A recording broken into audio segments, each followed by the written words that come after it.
Hello everybody, and this is a little bit of a different video. It is related to the streams, however.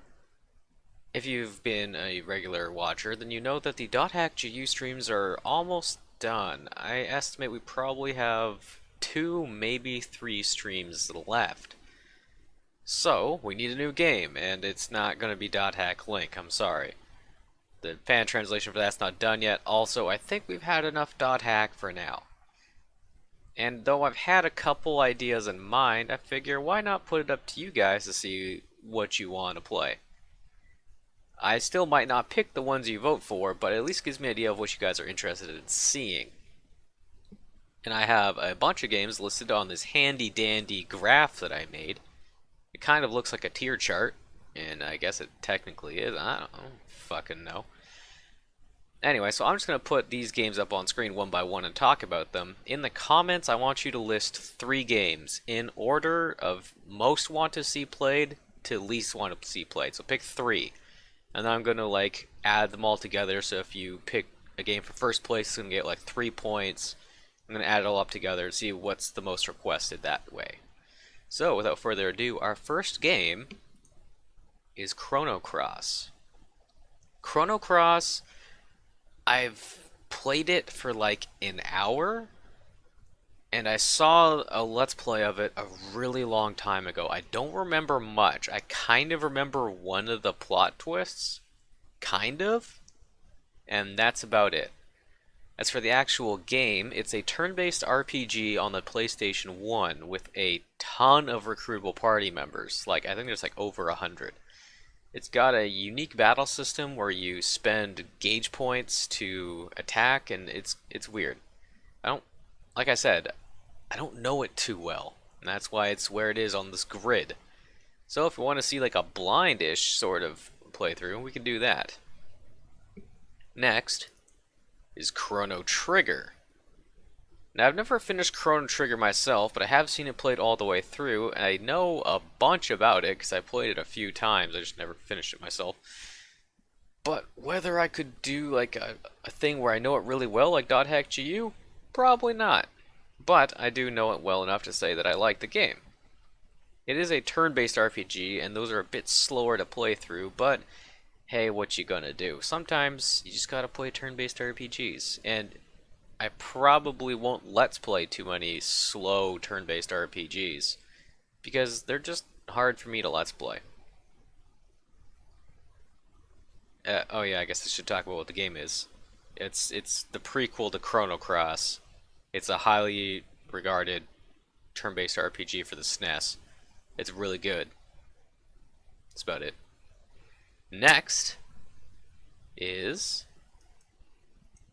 Digimon Story Cyber Sleuth. I've seen about a minute's worth of footage of this game. It looks cool. I like Digimon. And I know Rich really wants to see this game played. Or, well, he just really likes this game, so that's a vote of confidence right there, I suppose. It's a turn-based RPG, and I think it's set in a digital world, which makes sense because Digimon. But like a VR sort of thing. I don't know too much about this at all. It's the one that I know least about. It's hard to tell because the logo's so big, but it's basically as far down the bottom left as you can get. The only caveat about Digimon Story Cyber Sleuth is that I don't actually own the game. I'd have to buy it. It's not that expensive. It's like $30 or something, so it's not too bad. But hey, if you want to PayPal me, my PayPal's MegamanKyle at hotmail.com. No, I'm not kidding you. Give me your money. No, just kidding. Anyways, yeah, so there's that. Next one. Digital Devil Saga. Digital Devil Saga is part of the greater Shin Megami Tensei universe sort of thing. It's a sci-fi horror? Not really horror, but it's got horror themes in it. But it's mostly a sci-fi turn-based RPG. There's demons, there's also some sci-fi nonsense. It's really hard, and it's grindy, which is why I would never let's play it on my own. However, I do really like Digital Devil Saga. The 2 main detractors of this are 1, it's grindy, and 2, The encounter rate is stupid huge. You can't take more than a few steps though getting to a random encounter, and that's what drags the experience down in my opinion. But I still like it. I've never finished it myself. I got up really close to the end, but I just didn't want to grind through to get to the high enough level to fight the boss, so I just kind of dropped it because a bunch of games were coming out. So yeah, there's that too. Next, Final Fantasy 13. This is actually what I was thinking about doing next on my own, before I thought of asking you guys what you wanted to see. Final Fantasy 13 is a game that I never finished. I got up to chapter 11 when it supposedly opened up and realized that opening up was the last thing I wanted the game to do. I liked it better when it was mercifully linear. The story's not great. I don't much care for the characters, and I thought the writing was bad, but I really did like the combat. And I want to go back to it because I want to I want to give it a second chance. I want to see maybe there's something there. Maybe as I've matured, I can appreciate it more.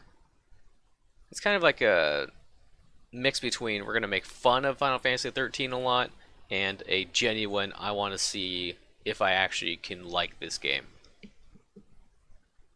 Next, and I know Ryu's going to be happy about this one, Final Fantasy Tactics: War of the Lions.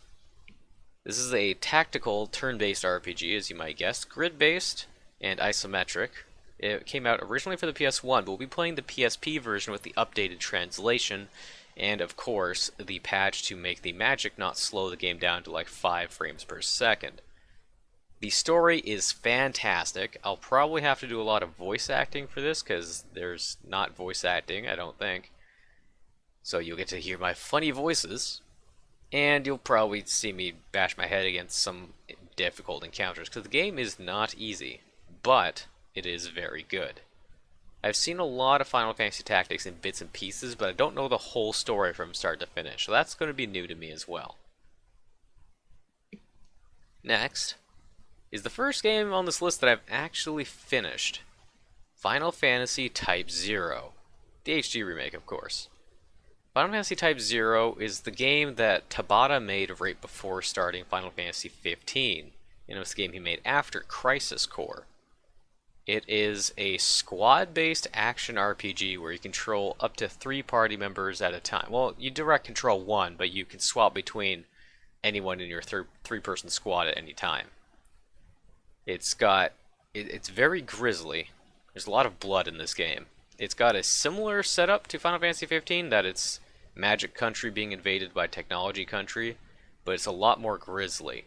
The game opens up with you basically watching someone slowly die and bleed out. It's, yeah. The story is crazy. Given that I've finished the game, we can do a New Game Plus, assuming my save is still around, and that'll give us access to some extra scenes that will help make the story make a little more sense, because they do lock some of that away from you. I thought Type 0 was a lot of fun. I thought it was pretty cool. It did used to be a PSP game, so it's not going to be the most beautiful thing ever, but hey.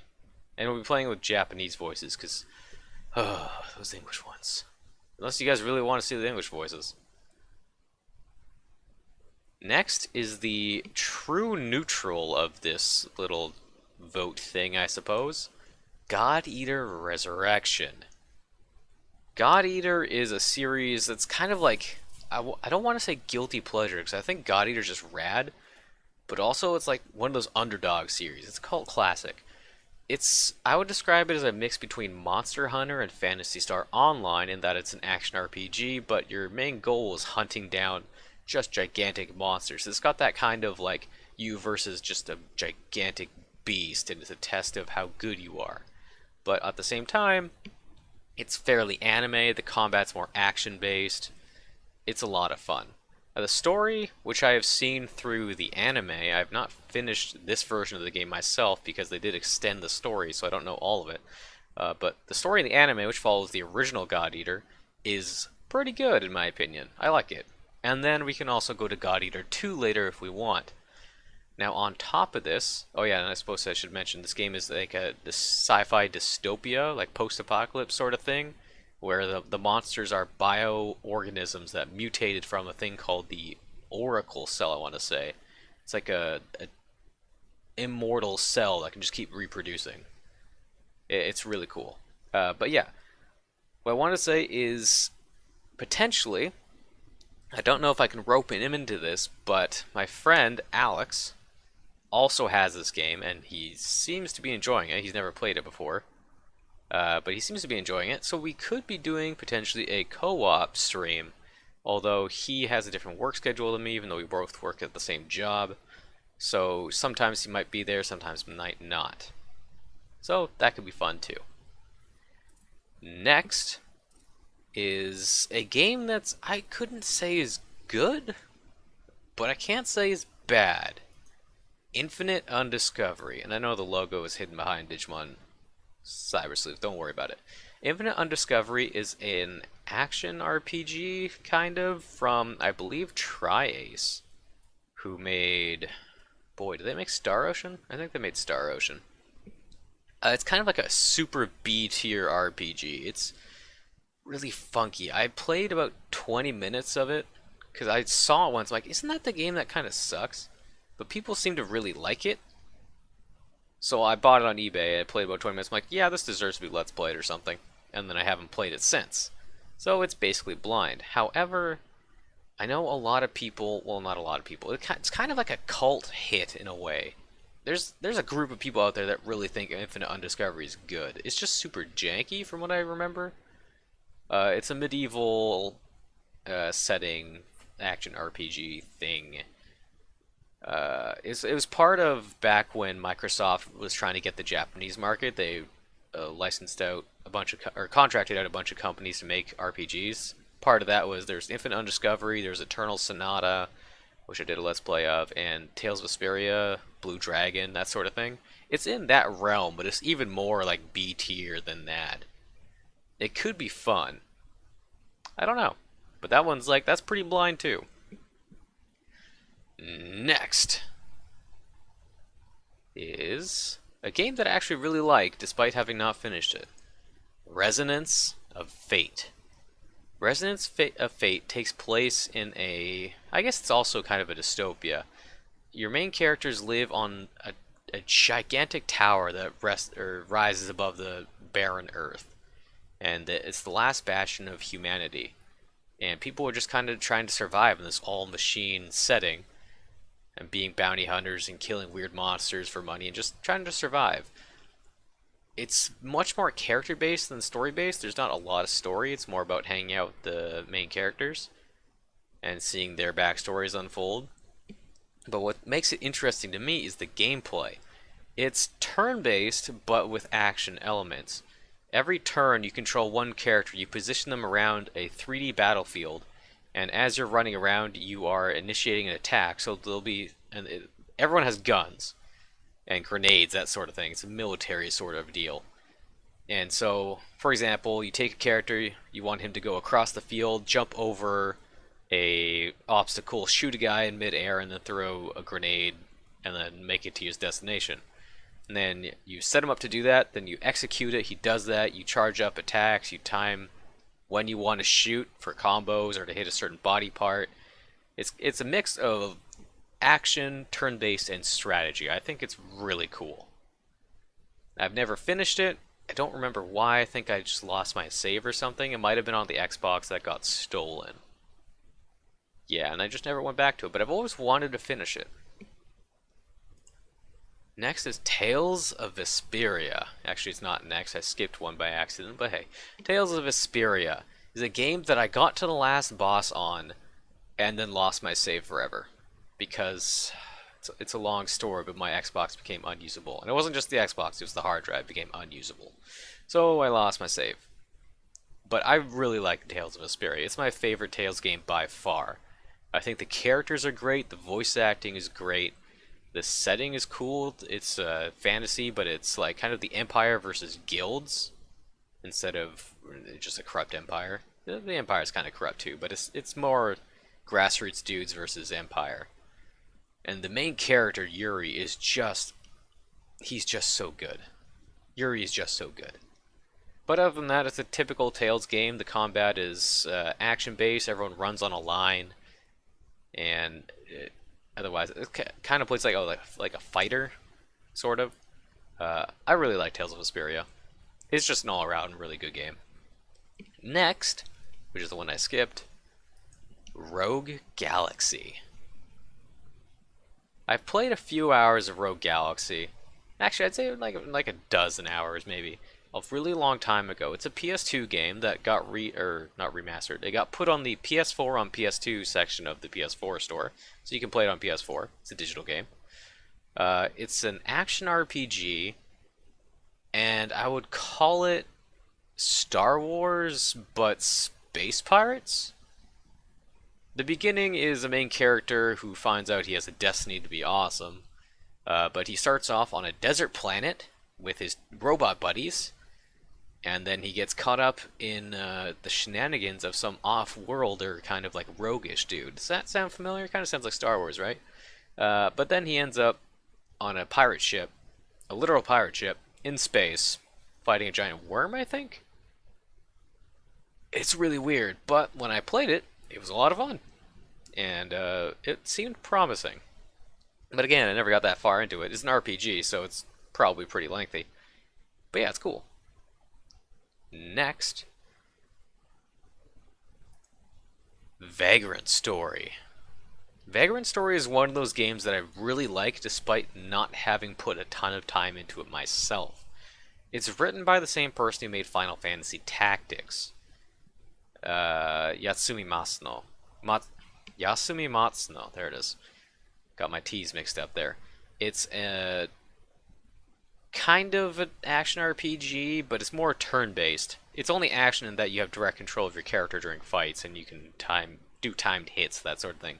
I guess I would call it closer to like Mario RPG with direct control. The story is...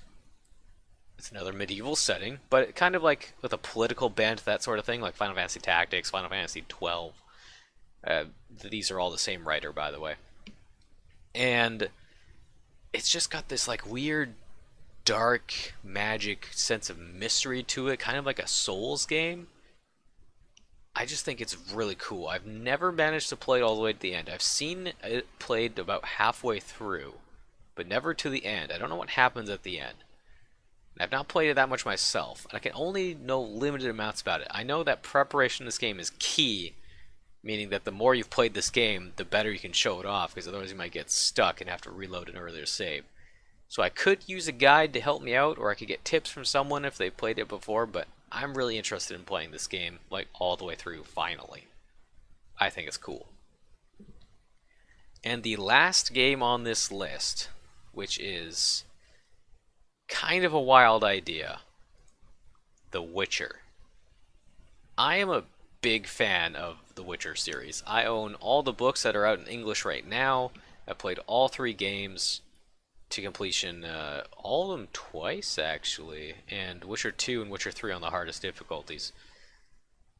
The Witcher is just such a cool series. It's like a dark fantasy sort of thing where you play a character named Geralt. He's a monster slayer. By trade, he's known as a Witcher. Basically, he roams across the world taking bounties and killing monsters. But he's overall pretty hated for being a Witcher because Witchers are mutants.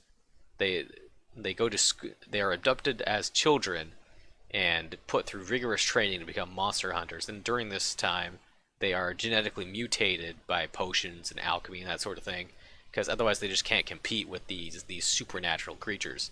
And so the general populace hates them, but they kind of have to tolerate the Witcher's existence because otherwise monsters would just rule the world. And they're just monsters, like animal sort of monsters. Different species, all with their different weaknesses and traits and behaviors. It's really cool. It's got a political story, much more than like Tactics or Vagrant Story. Like the politics dominates everything. But it is very choice focused, especially the second game, where the entire middle of the game changes depending on what choice you make at a certain spot.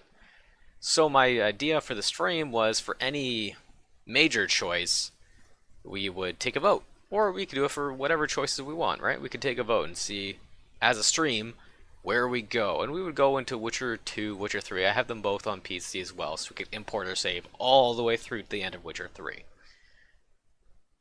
Anyway, yeah, so that's it. These are the games that I am considering streaming. I don't want to pollute the vote with my own opinion, so I will not tell you what I would prefer to see being streamed. Like, I don't know, I'm really excited to play Tactics, I'm really excited to play Vagrant Stories, Digimon, Infinite Undiscovered, even 13 and The Witcher, and I would like to play all these games. So, in the comments, once again, let me know. Top 3. In order, preferably if you can. Uh, what games do you want to see? If you can't order them, that's fine, but I'd have to give them all the same amount of points instead of like a weighted amount of points, you know? Alright, that's it for me. If you've made it all the way through this 20 minutes of me describing video games, Jesus, more power to you. See you around. Thanks for watching.